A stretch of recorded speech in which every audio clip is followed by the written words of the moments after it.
السلام عليكم مفعنتين عافماد كورما أصحابتا هالكن فريرس كنا هاي موناكسنتهين كيا أرنتي كدعدي أيامها نقول هذا هاي تبدأ وحيرت النبا وحقلي كومي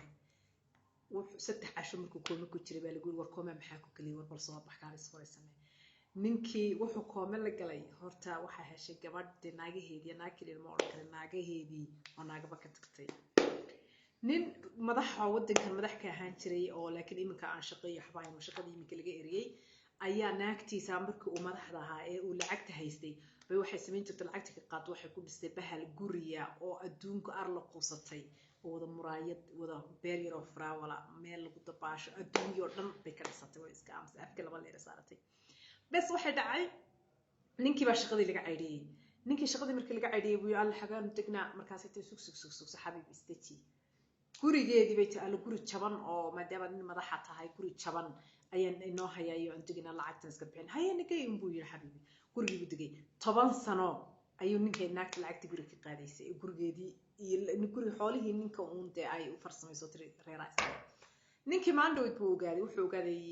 koodii bishan sanadka cusub koodeedii buu ogaaday markuu ogaaday inuu guriga isugu leeyahay waa ku dhacay koomo galay dhakhtarka le koomo ku jira war maxaa kugu dhacay war maxaa dhacay adigu ninkii markii dib koomadii uu ka soo yara baxay waa la wareystay waxa war maxaa dhacay wuxuu yiri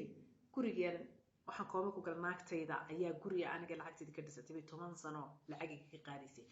waxa taa ka sii darana wuxuu yiri waxaan koomo la galay waxaan xasuustaa habeen buu roob da'ay ay waxa lacagteedu bisho 10 maraysa 10 casho bisho maraysa baa wuxuu yiri ay nima soo balsatay guri soo garaac lacag fan kala waxa yiri shoobka daytay soo bax wala in ay guriga la inaga saaraya lacagti baan rabaa nimankii baryo wuxuu yiri aniga caruurti rooba 10 casho ka badan inta dibadda noo saartay oo wuxuu yiri ay tii lacagtii ruuxaysiin qaato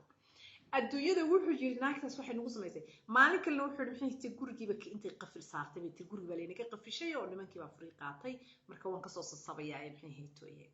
dadka ninku wuxuu yiri xaasidnimada naagtaas ugu samaysay wuxuu waxaan qabaa 25 sano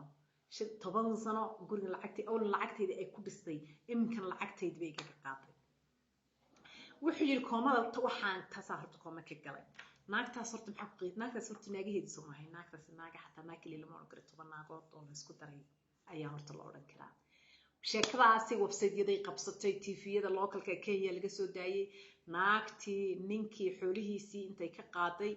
ay guri ku dhisatay adhoon kirada bay ka qaaday hadhow markii sheekada la isqabso naagtii maxkamad iyo adduunyo waxay tiri aniga kaale waxaan ku weydiin ninkii maxkamad markuu comment ka soo baxay TV-yada adduunka maxkamad bugay haye waxay tahay aniga lacag cad miyaa ka qaatay may